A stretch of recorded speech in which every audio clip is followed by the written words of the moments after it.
Now what this involves is normally just strumming either 2 or 3 strings, not much more than that.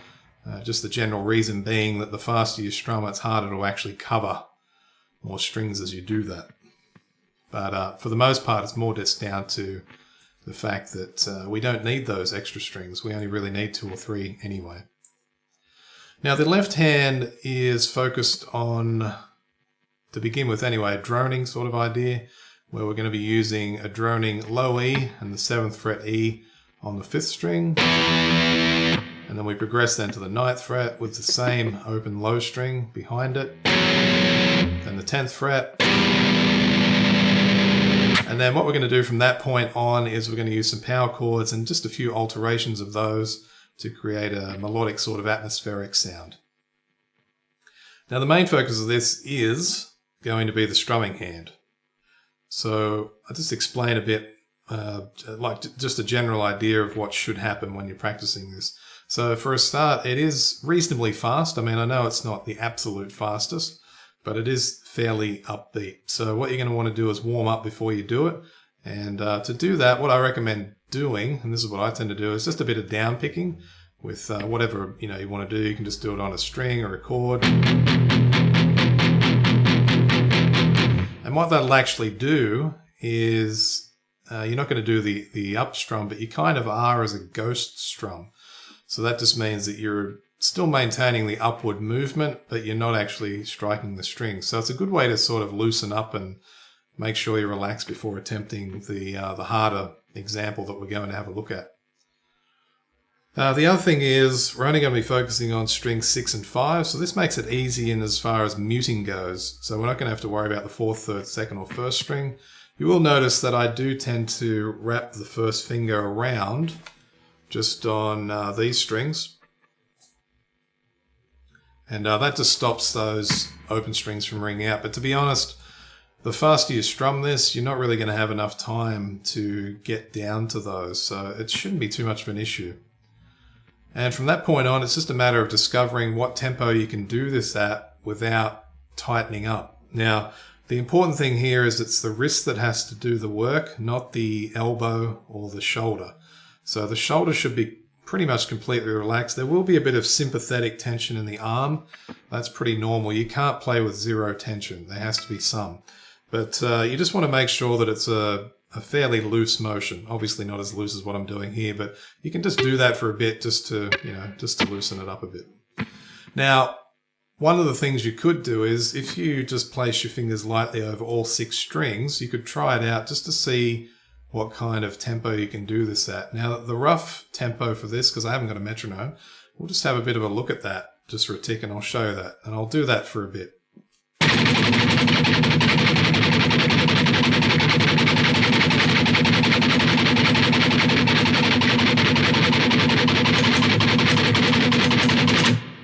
So that's roughly about the tempo you want to be playing at, and you can try that to begin with. You just do it as far as you can maintain it while being relaxed, and that's the point. So we're going to build some stamina by doing this.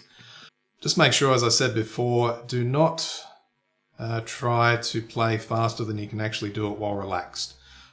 Once you start locking up and getting tired, you just need to take a break, just flap the hand around a bit and then come back and do it. Maybe just bring the tempo down a little bit and you'll be right. So this isn't absolutely super fast, but it's pretty damn upbeat.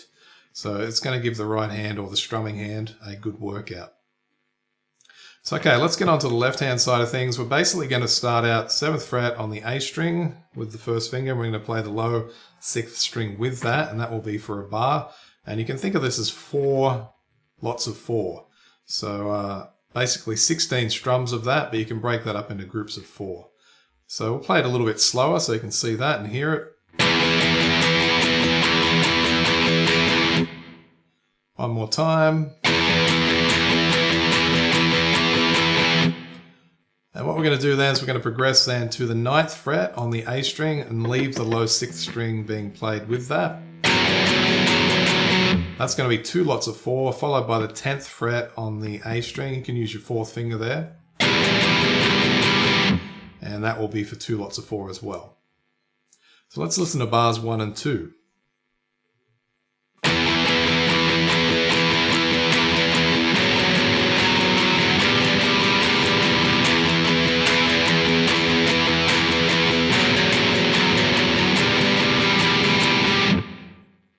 Now if we sped that up to about the same tempo as the normal speed of the performance example, it sounds a bit like this.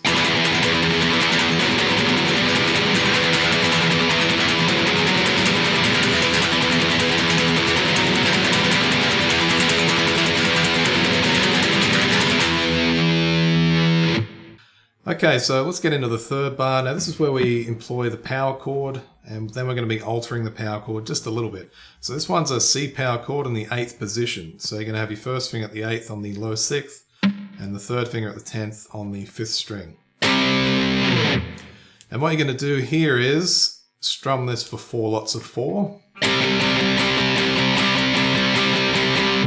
And then we're going to basically turn that into a C6 because we're going to use this note here at fret 12 on the A string or the 5th string. So it's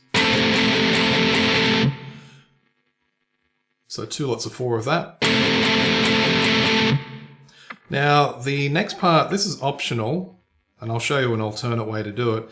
I prefer to do it like this, even though it is quite a stretch. So we bring it up to the 14th fret on the 5th string with our 4th finger. That's from the 12th fret. And that is the B note. So this is interesting because it's actually the, I think it's the major 7 here. Yeah.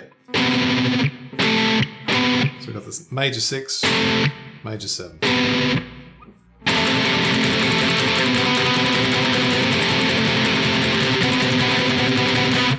So yeah, it sounds pretty cool.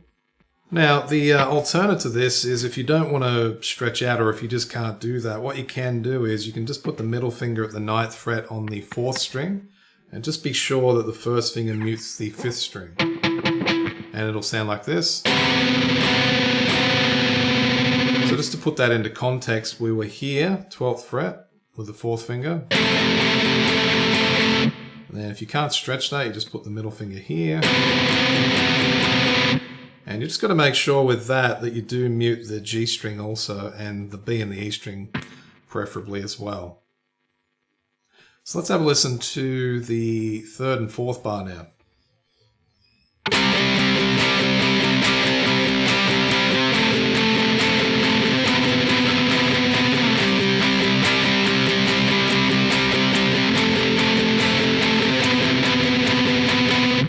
Now from this point we're going to be up to the 10th position for a D power chord. So you should have your first finger at the 10th on the 6th string, third finger at the 12th on the 5th string. Now what this does in its alteration from the power chord, we'll just do that for 4 lots of 4. This does exactly what we did for the C power chord, so this will be the major 6 again. But this time, instead of what we did before, stretching further up, we're going to come back and bar the finger this time. So it should be first finger where it was, and then barring down over the 10th fret on the 5th string as well. So it sounds like this. So we get 14th fret, and then the 10th fret. You've just got to be careful there you don't bar and get down to the 10th fret on the 4th string, because it sounds a bit funny. It sounds kind of more like Van Halen than anything we want to be sounding like. So, yeah, we don't want to do that.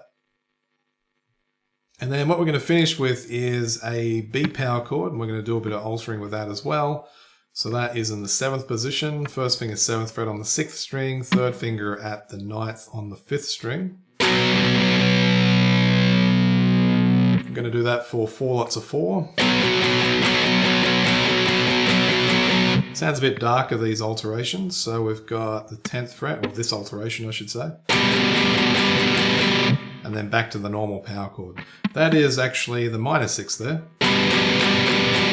Difference between minor and major 6 basically is just a half step difference. So if you want to make it major 6, just move it a half step higher. That's all you'd have to do. So I'll have a listen to bars 7 and 8 now. Here we go.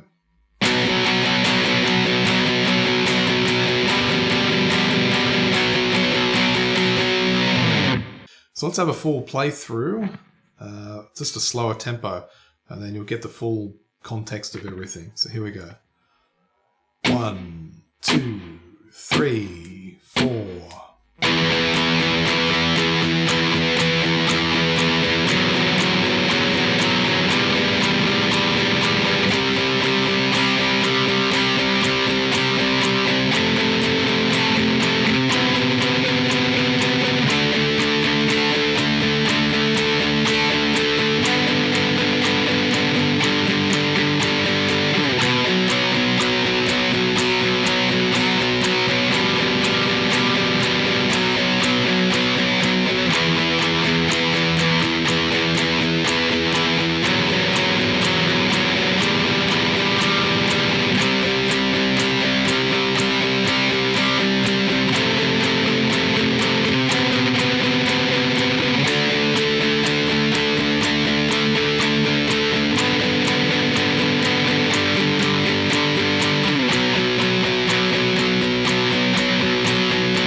And then what we'll do is just have a go roughly about the same tempo as the performance example, but without the drums.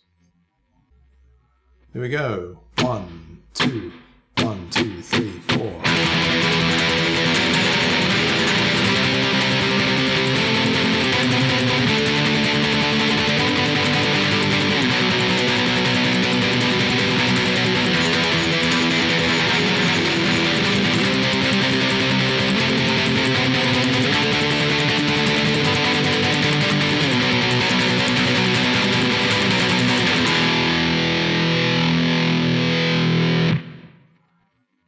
So that wraps things up for today's lesson. Hope you've enjoyed it and practice well. Don't do too much practice with this sort of stuff. Just be careful and be aware of the limitations of your body, basically.